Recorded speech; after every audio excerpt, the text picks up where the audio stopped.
imagen del niño sentado, muerto de miedo, es efectivamente un tema recurrente en mis libros, en mi obra, si me permite decirlo,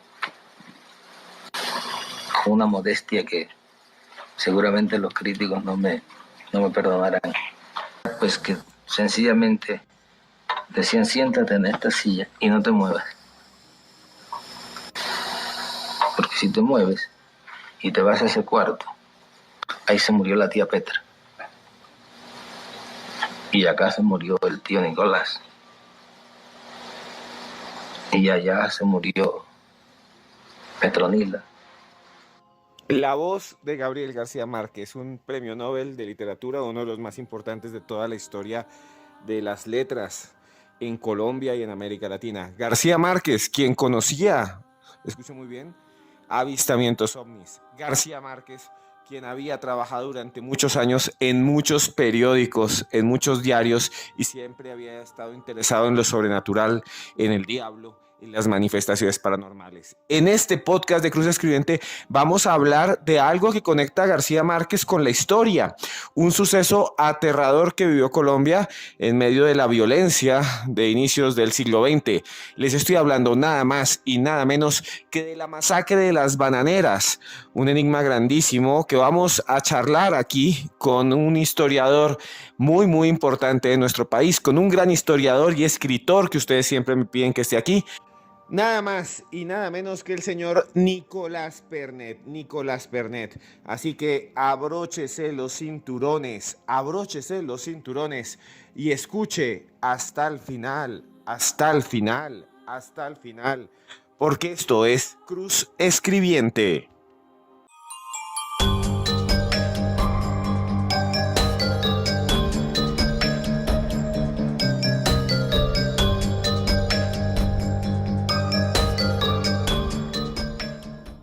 Viajamos a 1928, viajamos a un tiempo histórico en el cual había grandes plantaciones de plátano, de banano, en Colombia, en Puerto Rico, en Costa Rica, en Panamá, en Ecuador, mares y mares y mares de hojas verdes en donde crecían esos plátanos que se vendían en Estados Unidos junto con los helados, la Banana Split. Llegaron cantidades de empresas, una de ellas la United Fruit Company.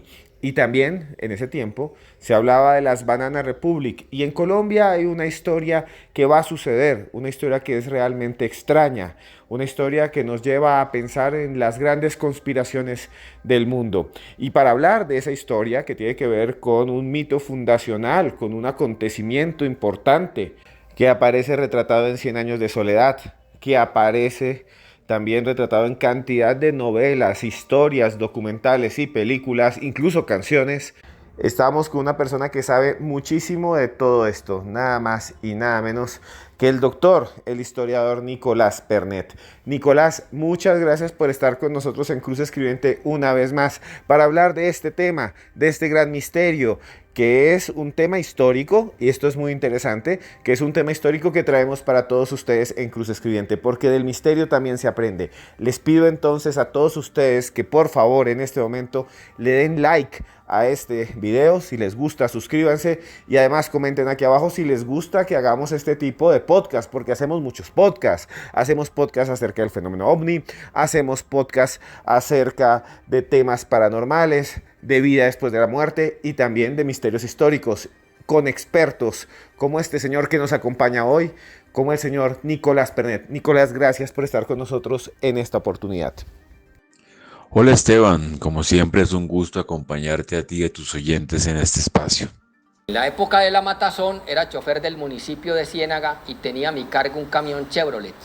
Fui nombrado por Luis Bermúdez en 1927 y laboré hasta el 21 de diciembre de 1928, día en que salí huyendo hacia el sur del departamento porque los oficiales querían eliminarme para que no quedaran testigos.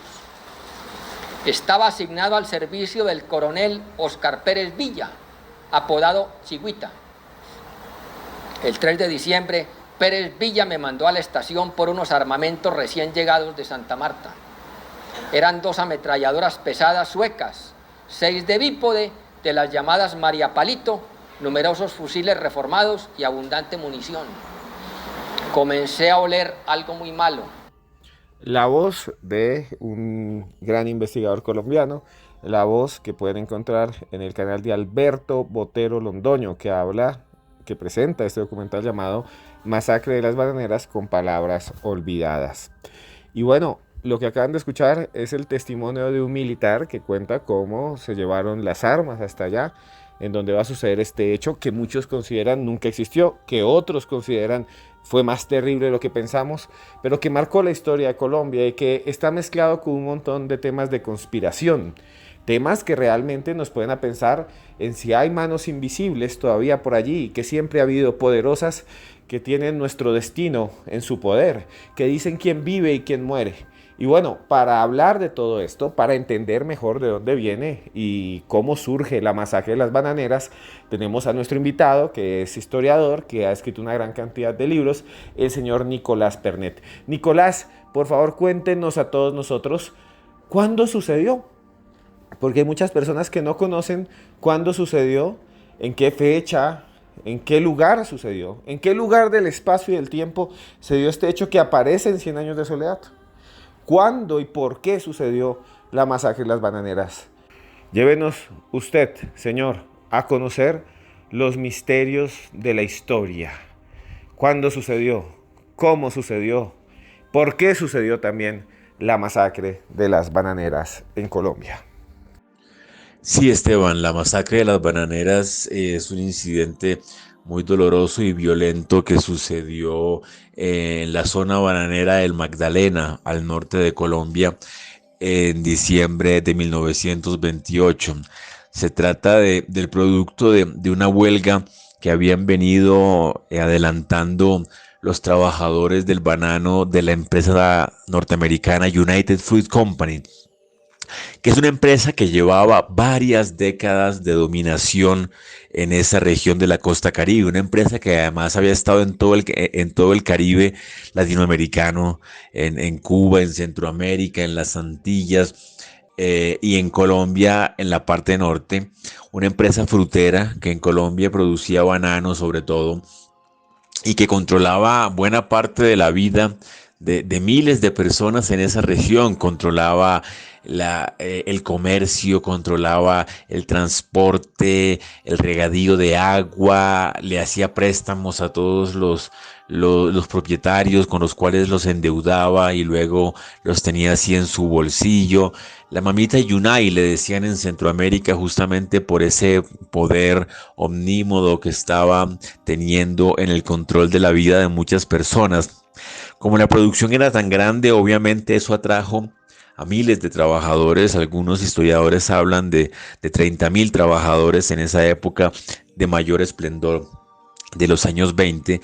Sin embargo, muchos de ellos estaban en malas condiciones, no estaban vinculados formalmente a la empresa, tenían que vivir en unas barracas más bien poco habitables, insalubres, y eso hizo que la inconformidad creciera, que se organizaran sindicatos, que se plantearan pliegos de peticiones solicitando el cambio en las condiciones de vida y que se realizaran algunas huelgas, como la que justamente se realizó en noviembre de 1928 y que fue bastante radical. La empresa se negó a negociar con los trabajadores y lo que hizo el gobierno nacional fue enviar militares para reprimir la huelga como si fuera un problema de orden público. Eso llevó a que los trabajadores se radicalizaran y aumentaran la protesta, y finalmente, ante la expectativa de que hubiera una gran manifestación que partiera de Ciénaga Magdalena y llegara hasta Santa Marta, la noche del 5 de diciembre se reunieron miles de trabajadores en Ciénaga y el gobierno emitió un decreto en el que se prohibiera la reunión de las personas y envió al general Carlos Cortés Vargas a desagruparlos como diera lugar, lo cual hizo a través de la violencia, disparando en contra de los manifestantes reunidos. Y después de esta masacre original en la madrugada del 6 de diciembre, se desató por toda la zona bananera una persecución y una represión de todas las personas que estuvieran vinculadas a la huelga, que también dejó un número de muertos que no se conoce, y muchos fueron arrestados y luego sometidos a consejos de guerra y metidos en prisión. O sea, estamos hablando de una represión a la huelga que no se limita nada más a la masacre del 6 de diciembre, sino que se tradujo en diferentes actos de violencia, de represión y de encarcelamiento de los huelguistas en ese momento.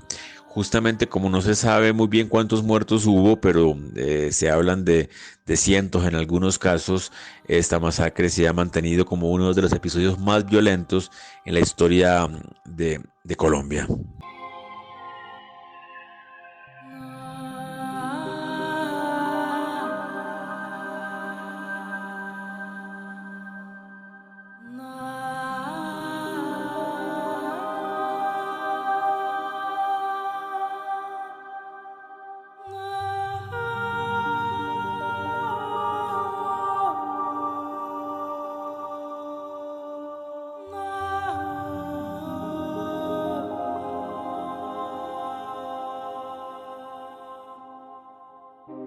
Una razón sencilla, es que Aracataca era una ciudad bananera, era un pueblo bananero, y había sido construido por la compañía bananera, por la United Fruit Company. Y los campamentos que ellos hacían en los pueblos mismos se parecían mucho a los pueblos del sur de los Estados Unidos. Entonces, esto que me asombraba y me conmovía a mí de Faulkner, por ejemplo, yo no sé si era por lo que me estaba contando él de su tierra o por la identificación que encontraba yo con Aracataca y con mi infancia. Y entonces empecé a darme cuenta de que las bases, las fuentes de mi literatura y de lo que yo podía contar realmente sacado de las tripas, no estaba en las lecturas que tenía en Zipaquirá ni que tenía en Bogotá.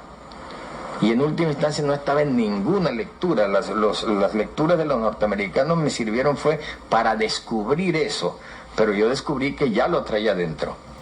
La voz de Gabriel García Márquez hablando de cómo influenció todo este proceso de las bananeras su escritura. Él dice que, aquí en lo que acabamos de escuchar, que Aracataca, el famoso pueblo donde él nació, que muchos consideran que es Macondo, él dice que tiene una arquitectura, una construcción, una forma de alguna manera espacial de organizarse como el sur de los Estados Unidos, por las bananeras, por las empresas bananeras.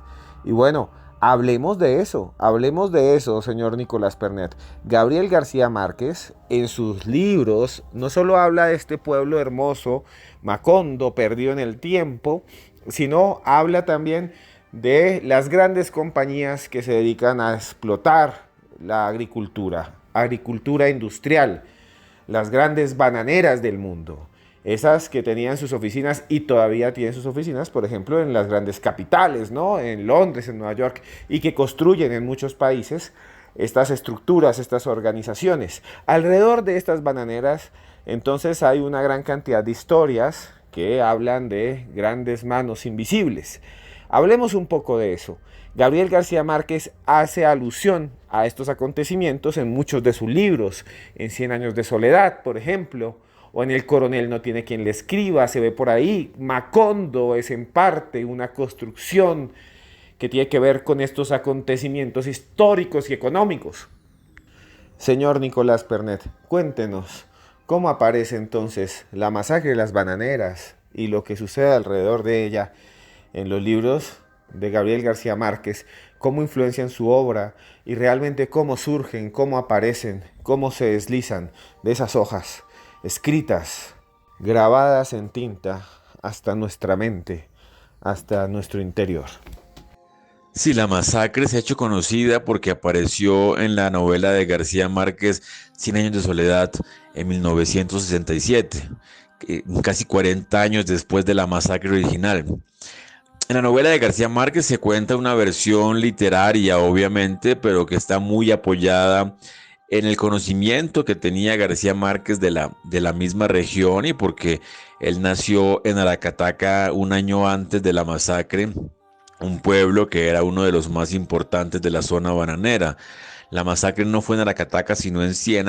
Pero obviamente Aracataca sintió los coletazos de la huelga y de la represión que se extendió por toda la zona posteriormente. Entonces eso quedó en los recuerdos de las personas cercanas a García Márquez y luego él usó esos testimonios y todas esas rumores y noticias para llevarlo a su novela más famosa. En esa novela habla de, de que en la masacre que hubo en la plaza de Macondo, él la ubica en Macondo, hubo 3.408 muertos, una cifra bastante grande que fue la que se empezó a usar muchas veces justamente por la falta de cifras oficiales, de cifras que uno pueda confirmar de la cantidad de muertos que dejó la represión. Entonces, en gran parte, el éxito de la novela, junto con su versión literaria, que no está apegada a la realidad, pero que es muy convincente y que puede llegar a ser muy recordada en la medida en que cuenta la huelga y la masacre de un modo muy evocador. Todo eso hizo que se empezara a pensar que la versión de García Márquez era la realidad y que los historiadores y los políticos inclusive pelearan contra la versión de García Márquez como si al desmentir la versión literaria estuvieran desmintiendo lo que realmente pasó. Entonces, la masacre sí pasó, la represión sí sucedió. No sabemos cuántos muertos hubo, pero no importa, igual se sabe que fue algo muy grave y algo muy violento. Y el hecho de que un autor de ficción lo representara de esta u otra manera en la literatura no quiere decir que él se inventara ese cuento, ni que su versión tampoco sea la verdadera y la que dice la realidad del suceso. Creo que es absurdo atribuirle al arte la función de contar la historia. Sin duda lo hace, pero uno no puede decir que porque Steven Spielberg hizo esta película sobre el Holocausto o la Segunda Guerra Mundial fue así o fue así. Son interpretaciones artísticas de un hecho histórico. En este mismo caso pasó con García Márquez y su novela sobre la zona bananera y la masacre.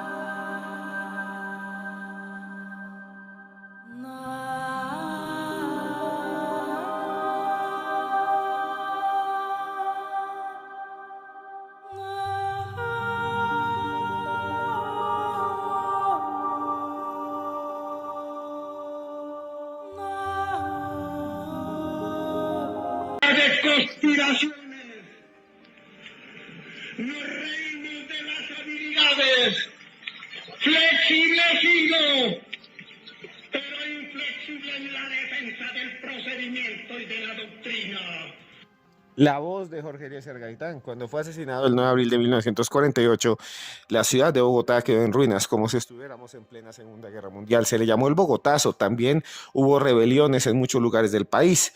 Muchos dicen que detrás del asesinato de Gaitán estuvo una conspiración maestra. Él hablaba ahí de nada de conspiraciones. Se decía que había influencia incluso de la Alemania de la Segunda Guerra Mundial, de esa Alemania que estaba rodeada por estos grandes jerarcas que seguían las instrucciones de la sociedad de Thule, que creían en que existían personas superiores.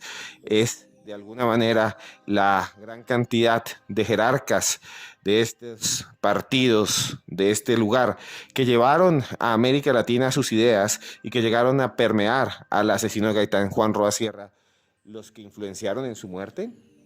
O también estuvo la CIA, porque se dice que una gente que era de apellido Espíritu, que llegó aquí a Bogotá y que hizo o preparó el magnicidio de Gaitán.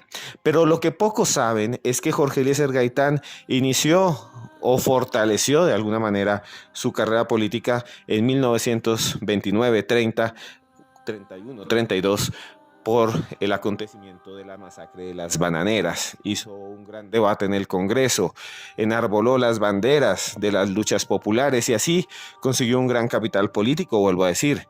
Sobre Gaitán hay muchos misterios. Él mismo estuvo en Italia y estudió con un profesor muy famoso, Enrico Ferri, que además, escuche muy bien, es o fue uno de los grandes pilares de los movimientos allí que crearon los movimientos fascistas en parte, ¿no? Entonces hay una historia oculta, hay una historia realmente extraordinaria detrás de la masacre de las bananeras. Vuelvo a decirles, hoy estamos haciendo un podcast histórico con un historiador muy importante. Nunca les cuento, pero yo mismo soy historiador. Hice una maestría en historia y un doctorado en historia en Europa. Poco hablo de ello, pero hoy quería contárselos. Y bueno, ¿qué tiene que ver Jorge Eliezer Gaitán? ¿Cómo entra Jorge Eliezer Gaitán en esta historia de la masacre de las bananeras? Cuéntenos, por favor, señor Nicolás Pernet. Cuéntenos a todos cuál es esa conexión extraordinaria en el punto en el que se desata esta historia, pero también extraña y conspiranoica. ¿Qué pasó con Jorge Eliezer Gaitán? ¿Cómo se conecta la vida del caudillo popular liberal que tristemente terminó muerto a manos de alguien que consideran muchos un demente o un adicto a la brujería llamado Juan Roa Sierra en Bogotá? ¿Cómo se conecta la vida de Jorge Eliezer Gaitán, sus acciones y la masacre de las bananeras, doctor Pernet? Otra de las versiones que fue muy extendida fue la de, en ese momento, representante a la Cámara Liberal, Jorge Eliezer Gaitán, que estaba empezando en política, que acababa de llegar de estudiar Derecho en Italia y que había estado unos cuantos días en la zona bananera del Magdalena y que fue una de las pocas voces que se atrevió a denunciar lo sucedido y a hacerlo en un escenario tan importante como el Congreso de la República.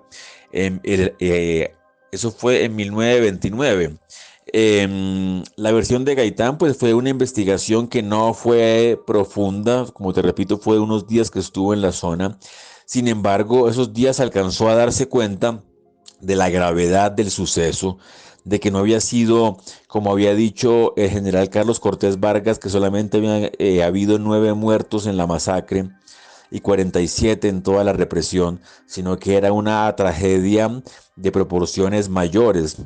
Y esa denuncia de Gaitán que hace en el Congreso del tamaño de la masacre es la que logra que en gran medida la noticia realmente impacte la opinión pública, porque aparece reproducida toda su intervención en el Congreso en los principales diarios, sobre todo en El Tiempo. Digamos que esta visibilidad que él le da a la masacre contrasta con lo que se ha pensado que la masacre realmente fue escondida o olvidada al poco tiempo. No, la masacre sí fue debatida en los medios y debatida en el Congreso. Lo que pasa es que en Colombia ha habido tantas masacres y se han sucedido tantos hechos de violencia que muchas veces se olvidan o se guardan debajo de la alfombra porque aparecen otros escándalos y otras noticias que los superan. Pero sí fue importante su denuncia. Él también habla de miles de muertos y hace un escándalo porque además lleva unos cráneos que dice que son de huelguistas y denuncia sobre todo que todavía había huelguistas encarcelados, lo cual ayuda pues a su liberación, porque como ya dijimos, no solamente fue la masacre, sino el encarcelamiento de muchos trabajadores. Así que fue un debate memorable en el Congreso. Disparó la carrera de Gaitán y también ayudó a darle visibilidad y un poco de justicia al suceso de las bananeras, aunque no se puede decir pues que haya cumplido su cometido completamente de denunciar todo lo sucedido y de resarcir a las víctimas.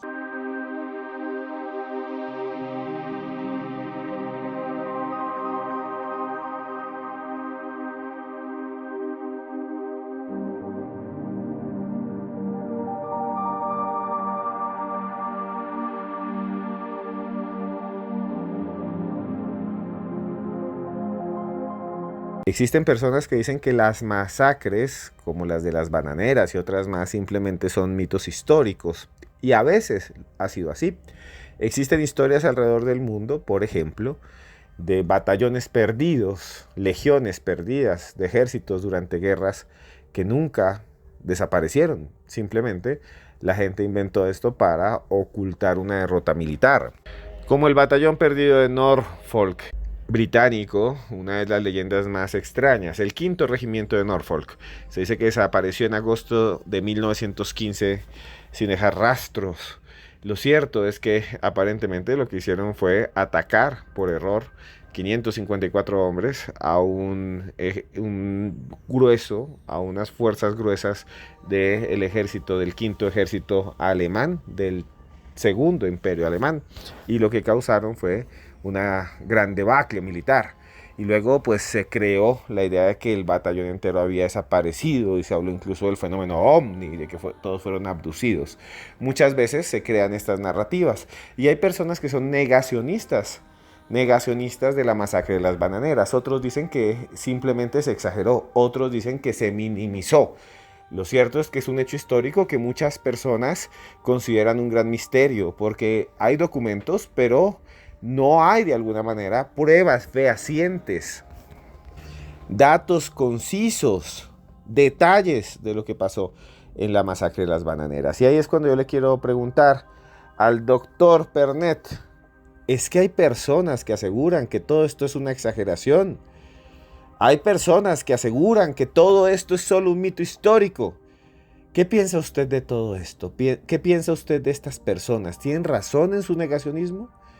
¿O realmente hay elementos que nos permiten decir que tal vez la masacre de las bananeras ha sido un mito nada más de la historia o ha sido exagerada? ¿Qué nos dice usted, señor Pernet? Bueno, creo que no es inconveniente negar el suceso.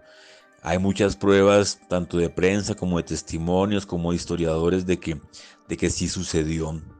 Lo que pasa es que nos gusta pensarlo todo en términos también de cifras, de que como no se sabe cuántos muertos hubo, entonces no hay certeza sobre el suceso.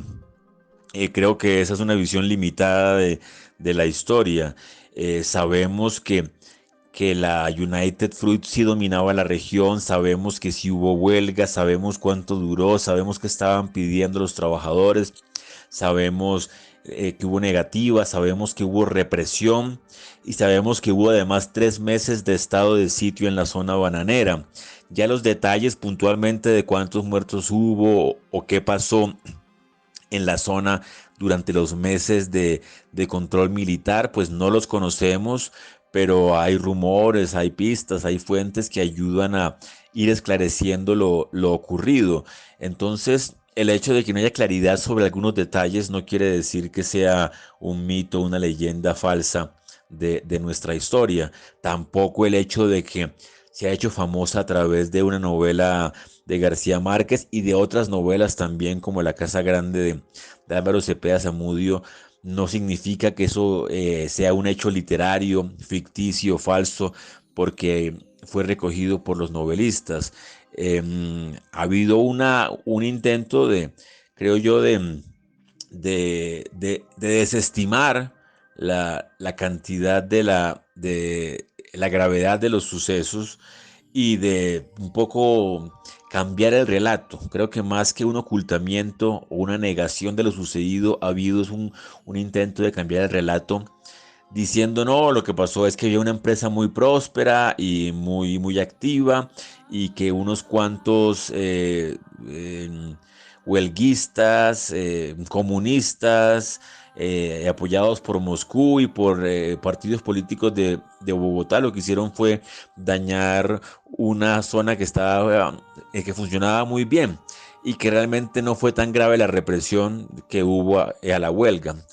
Digamos que esa versión de la derecha tiene algo de cierto en la medida en que sí es cierto que la huelga sí fue apoyada por partidos políticos de Bogotá, de María Cano, Raúl Eduardo Maecha, gente así, y que estas fuerzas del interior, digamos, sí empujaron la huelga más allá de lo que querían los trabajadores de la costa, justamente para provocar desencadenar la violencia estatal. Pero el hecho sí es cierto que el Estado también actuó de un modo bastante inconsecuente, porque una huelga que llamaba al diálogo o a la negociación fue repelida con bala. Entonces sí creo que la huelga y la masacre merece ser discutida, pero preguntarse, ¿pasó o no pasó? Es una simplificación bastante exagerada y desproporcionada de los hechos.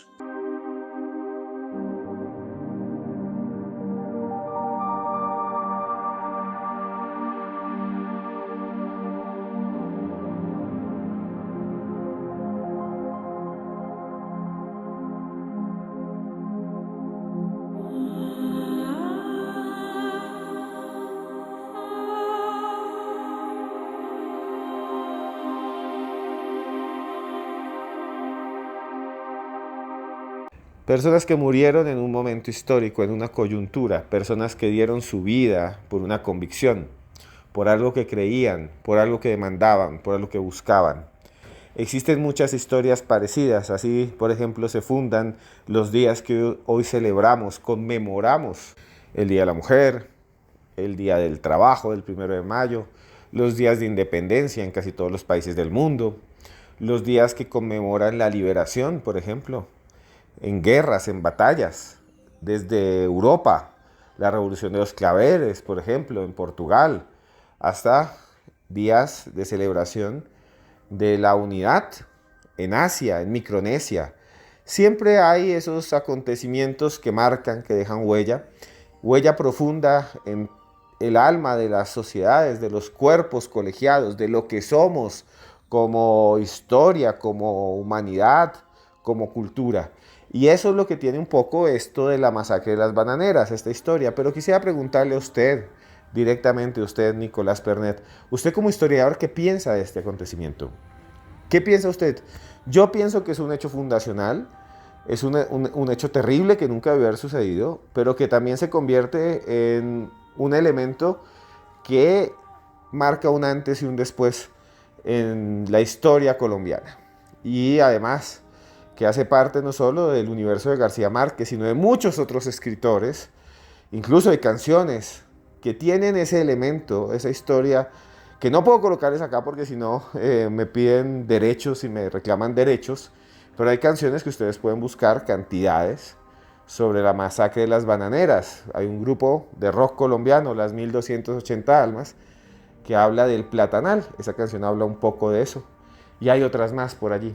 Pero bueno, no voy a seguir divagando, hablando sobre esto. Quiero que usted, Nicolás Pernet, nos cuente a todos ustedes, usted como historiador, ¿qué piensa de la masacre de las bananeras desde su punto de vista académico? Pienso que es un suceso importante en medio de la historia de violencia de Colombia. Es una violencia, en este caso, patrocinada por el Estado. Es una violencia que además sucede de un modo muy periférico, como muchas violencias de Colombia. Creo que el problema de Colombia ha sido que las masacres no han importado tanto, sino suceden muy en el centro del país. Y justamente eso pasó, por ejemplo, con la carrera de Carlos Cortés Vargas, el general que disparó contra los huelguistas en la zona, que pudo haber matado a cientos de huelguistas, pero que su carrera continuó y solamente terminó. Fue el año siguiente cuando, bueno, no terminó, pero sufrió un gran golpe cuando en Bogotá disparó en contra de una manifestación de estudiantes y mató a un estudiante. Y ese estudiante tuvo más repercusión en los medios que los cientos de trabajadores que pudieron haber muerto en la zona bananera del Magdalena. Entonces, en gran medida todo el episodio estuvo muy olvidado, como muchas masacres se olvidan en el país, y creo que la investigación histórica, la obra literaria, las caricaturas, la música, el arte, como que ayudó a que se recordara un episodio que de otra manera hubiera sido olvidado y que en ninguna manera es el único episodio de violencia. Pero también hay que decir que no solamente se ha olvidado la masacre bananera, sino que no se piensa mucho en la larga historia bananera de la costa atlántica colombiana. O sea, la United Fruit Company estuvo más de 50 años en la región. Hay un montón de historias buenas y malas, tanto de progreso de la región como de represión violenta, que hacen parte de la historia de Colombia y que se suele limitar solamente a la pregunta por la masacre, cuántos muertos hubo ese día, que es un episodio interesante, importante, pero que nos hace es dejar de ver una serie de historias con implicaciones mucho más amplias, de cómo fue crecer ahí en esa zona durante esa época, porque el gobierno colombiano le dio muchos apoyos a productores internacionales, y que después, cuando la compañía se va, en gran medida esta zona cae en decadencia. Luego esta empresa pasa también a Urabá, donde también después se ve implicada en más hechos violentos. Entonces es como un episodio que nos habla de un contexto más amplio de producción económica, social, de diferentes sucesos más allá de la masacre y de los muertos que hubo. Pienso que debe ser una puerta de entrada para entender mejor la historia social y económica del país.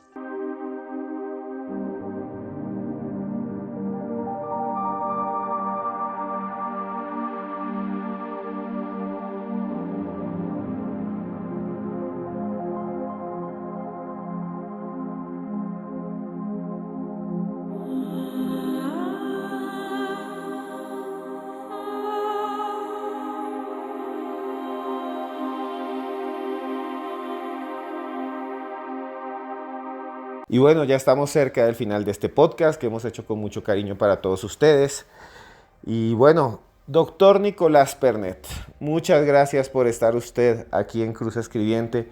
Muchas gracias por acompañarnos, por hacer parte de este proyecto de podcast que llega a todos los países con este lindo idioma que es el español.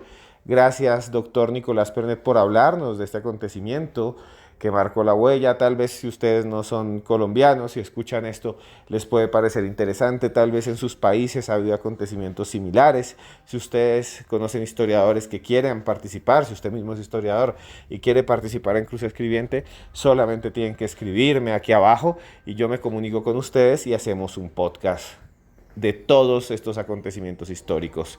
Entonces, doctor Nicolás Pernet, muchas gracias por estar aquí en Cruz Escribiente. ¿En dónde pueden buscarlo? ¿En dónde pueden seguirlo? Y usted tiene un libro muy bueno que se llama Presidente sin Pedestal. Y además, les quiero decir antes de que sigamos, que Nicolás tiene también aquí en Cruz Escribiente varios podcasts. Uno sobre José Hilario López, el presidente loco, y otro sobre brujería y Bolívar. Así que si les gustó este podcast, busquen esos otros dos, Brujería y Simón Bolívar, y José Hilario López, el presidente loco. Gracias, señor Nicolás Pernet, por estar con nosotros en esta nueva emisión. Muchas gracias, Esteban, por la invitación a hablar de estos temas de historia que siempre es pertinente recordar. Mi libro se llama Presidente sin Pedestal, una historia cínica del poder en Colombia, de Nicolás Pernet. Lo pueden conseguir en cualquier librería. Y bueno, cualquier cosa en redes sociales me encuentran con mi nombre, Nicolás Pernet, y en diferentes programas de Esteban Cruz en radio y televisión también me pueden oír hablando sobre diferentes temas. A ti muchas gracias y un abrazo muy grande.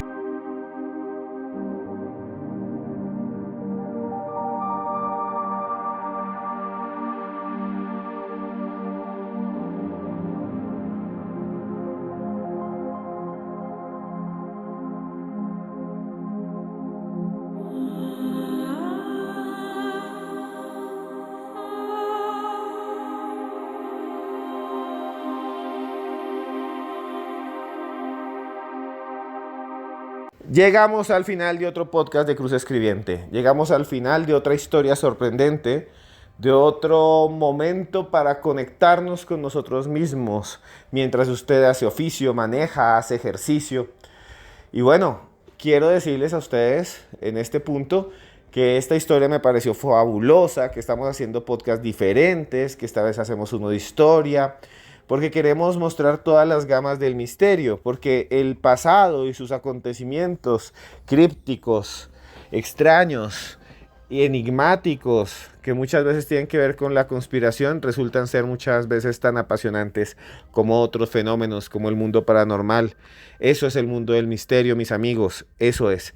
Y bueno, antes de seguir, quisiera decirles que queremos hacer muchas cosas con ustedes. Mi sueño es viajar a Egipto, conocer las pirámides. Imagínese usted al frente de las pirámides de Egipto, el río, las arenas. Imagínense ustedes allí caminando conmigo. Vamos a hacer un viaje dentro de poco en mis redes sociales, @cruzescribiente. Allí voy a estar, @cruzescribiente en Facebook, Cruz Escribiente en Instagram, Cruz Escribiente en TikTok. Ahí les voy a anunciar cuándo lo vamos a hacer para que usted vaya con nosotros. No importa si usted está en Londres o no importa si usted está en Estados Unidos, no importa, allá nos vemos. Va a ser un momento que nos va a cambiar la vida. Y por eso también les voy a contar que cuando yo era niño había historias que me compró mi abuela y mi mamá que me cambiaron la vida. Eran historias que venían en unos cuadernitos chiquitos, eran historias que uno podía leer, que decía en un libro chiquito, como les vuelvo a decir, fábulas de Esopo. Y esas fábulas me hicieron cambiar. Yo les voy a narrar uno que es muy famoso, una que es muy famosa y que nos pondrá a pensar. Y que seguramente ustedes ya habían escuchado. Y que se titula El lobo disfrazado de cordero o el lobo disfrazado de oveja. Escuchen con atención. Había una vez un lobo que vivía allá entre una montaña, imagínense una montaña verde, fluorescente, llena de arbustos, con colinas y praderas, y entre esas praderas grandes rebaños de ovejas comiendo del prado, viviendo allí. Y entonces un día este lobo que vivía ahí observó que había en el piso algo extraño, era como un cadáver de oveja. Alguien había hecho daño a esta oveja y había muerto, o la oveja misma había muerto de muerte natural, y entonces se dio cuenta que quedaron sus huesitos, pero que su piel estaba casi intacta, que tenía ahí su pelambre, sus lanas, estaba ahí la piel. Entonces el lobo pensó, voy a engañar al pastor, porque el rebaño que siempre veía allí entre esas colinas tenía un hombre que lo cuidaba, que iba con un palo y también llevaba un perro. No sé si ustedes vieron alguna vez esas caricaturas de los Looney Tunes donde había un lobo, un coyote, parecido al coyote, y había un perro ovejero. Bueno, imagínense algo así, imagínense ahí un pastor cuidando las ovejas y en esa montaña, y el lobo siempre mirándolo. Y el lobo se encontró entonces esta piel cubierta de lana, esta piel de una oveja que había muerto, y dijo, voy a engañar a ese pastor, voy a engañar a ese perro. Me voy a disfrazar de oveja, me voy a poner esta piel, me voy a ir con ese rebaño y voy a llegar hasta el establo y allá me los como a todos, me las como a todas, me las trago, me daré un gran banquete y después que esté lleno salgo corriendo y el pastor no se va a dar cuenta. Me voy a meter en el corral y ahí donde están las crías, las ovejas chiquitas, me las voy a comer a todas, a todas, a todas.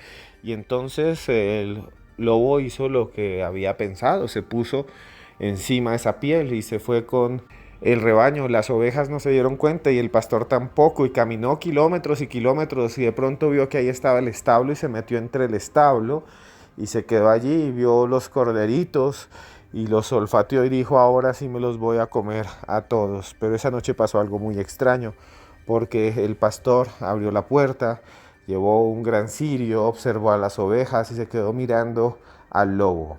Estaba allí con la piel encima. El pastor miró y dijo, esta oveja está muy rara, está muy flaca, la voy a necesitar para la comida, porque no tenemos carne, es hora de sacrificar una oveja. El lobo no se dio cuenta, pero le dieron un garrotazo en la cabeza que acabó con su vida en cuestión de segundos. Quien se dedica a hacer trampas, al final cae en ellas. La mentira y las trampas siempre nos traerán problemas. Eso es lo que uno reflexiona después de escuchar esta historia, de oír esta fábula. Imagínense ustedes, tantos estafadores que hay en el mundo, pero no viven bien, siempre viven mal, pendientes de no ser capturados, causando daño, haciéndole daño a sus víctimas. Bueno, tenemos que tener siempre el camino de la rectitud. Esto es lo que les iba a decir. Si ustedes tienen problemas y los han engañado, ustedes no son los culpables. Hay gente mala allá afuera, pero esa gente mala va a ser castigada en algún momento. Hoy en este capítulo de la masacre de las bananeras, reflexioné sobre eso. Al final, las personas que hacen el mal terminan mal. Lo dice también la Biblia, aunque yo no soy un creyente consumado. El que a hierro mata, a hierro muere. Eso le dijo Jesús a Pedro cuando sacó una espada. Y yo les digo a ustedes, siempre cosas buenas, siempre por el buen camino, solo con amor, solo con la fuerza del Espíritu podemos sobrepasar los obstáculos, sean físicos, pero sobre todo si son mentales. Adelante, ustedes pueden hacer lo que quieran con su vida. Adelante, ustedes pueden conseguir sus sueños. Adelante, ustedes son los arquitectos y las arquitectas de su propio destino. Mi nombre es Esteban Cruz Niño y aquí frente a un micrófono en medio de la noche solo me queda decirles que yo a ustedes les deseo lo mejor, solo lo mejor, y que yo a ustedes, estén donde estén, los quiero mucho.